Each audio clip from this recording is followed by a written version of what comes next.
स्वागत है आप सभी का। तो आज हम आपके लिए लेके आए हैं क्लास 12th केमिस्ट्री का। 12th का केमिस्ट्री है, 5वां नंबर चैप्टर पृष्ठ रसायन, सरफेस केमिस्ट्री। ठीक है, इससे मोस्ट वीबीआई ऑब्जेक्टिव क्वेश्चन है जो मैं आपके सामने रख रहा हूँ आज। ठीक है, तो पहला क्वेश्चन देखिए यहाँ पे, पृष्ठ पर किसी आणविक स्पीसीज के केंद्रीकरण की घटना कहलाती है। तो क्या कहलाती है? ये कहलाती है अधिशोषण। क्या कहलाती है? अधिशोषण। ठीक है, चलिए दूसरा नंबर क्वेश्चन देखिए, पदार्थ जिसके पृष्ठ पर अधिशोषण घटित होता है कहलाता है। तो ये क्या कहलाता है? जिसके पृष्ठ पर अधिशोषण घटित होता है उसे क्या कहते हैं? अधिशोषक कहते हैं। क्या कहते हैं? अधिशोषक। ठीक है, तीसरा नंबर क्वेश्चन देखिए, अधिशोषण की प्रक्रिया होती है। तो अधिशोषण की प्रक्रिया कैसी होती है? उष्मा छेपी होती है। कैसी होती है?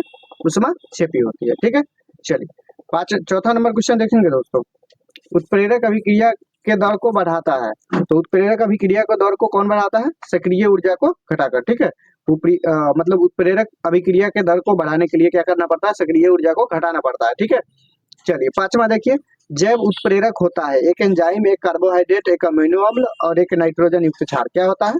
चलिए, तो जैव उत्प्रेरक क्या है? तो ये क्या है? एक एंजाइम है। ठीक है, चलिए छठा नंबर क्वेश्चन देखिए, एक उत्प्रेरक की क्रियाशीलता निर्भर करती है। तो ये किस पर निर्भर करती है? कणों के आकार पर निर्भर करती है कि वो कितना क्रियाशील होगा। ठीक है, चलिए सातवां नंबर क्वेश्चन देखिए, अभी ये बात कर रहा है, हाँ, ग्रिग्नार्ड रिएक्टेंट से बात हो रहा है। तो कह रहा है ग्रिग्नार्ड अभिकर्मक निर्माण में प्रयुक्त उत्प्रेरक है। तो इसमें कौन सा उत्प्रेरक प्रयुक्त होता है?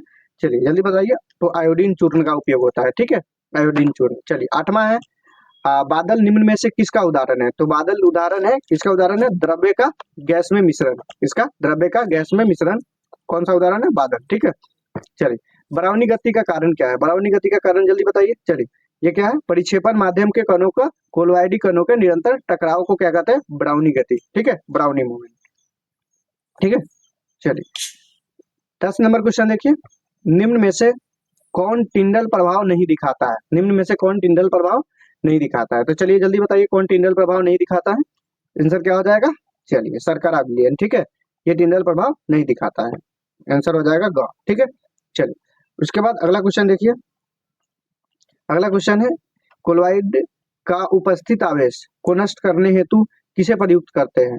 तो किसे प्रयुक्त किया जाता है? वैद्युत अपघटन का। किसका प्रयोग किया जाता है? वैद्युत अपघटन। आवेशों को नष्ट करना है तो वैद्युत अपघटन करना होगा। ठीक है, चलिए 12 नंबर क्वेश्चन देखिए, निम्न में हाइड्रोफोबिक कोलोइड कौन है? तो हाइड्रोफोबिक कोलोइड का बात होता है तो क्या आ जाएगा? सल्फर आ जाएगा। ठीक है, यहाँ पे चलिए 13 नंबर क्वेश्चन देखिए, निम्न में से कौन कोलोइड लायोफिलिक कोलोइड है? तो लायोफिलिक कोलोइड की बात हो रहा है तो क्या हो जाएगा? दूध हो जाएगा। क्या हो जाएगा? दूध। चलिए 14 नंबर क्वेश्चन देखिए, आरोपित विद्युत क्षेत्र में कोलोइडी कणों की गति कहलाती है। तो कोलोइडी कणों की गति क्या कहलाती है? वैद्युत कण संचालन कहलाता है। ठीक है, क्या कहलाता है? वैद्युत कण संचालन। दूध एक उदाहरण है। दूध किसका उदाहरण है?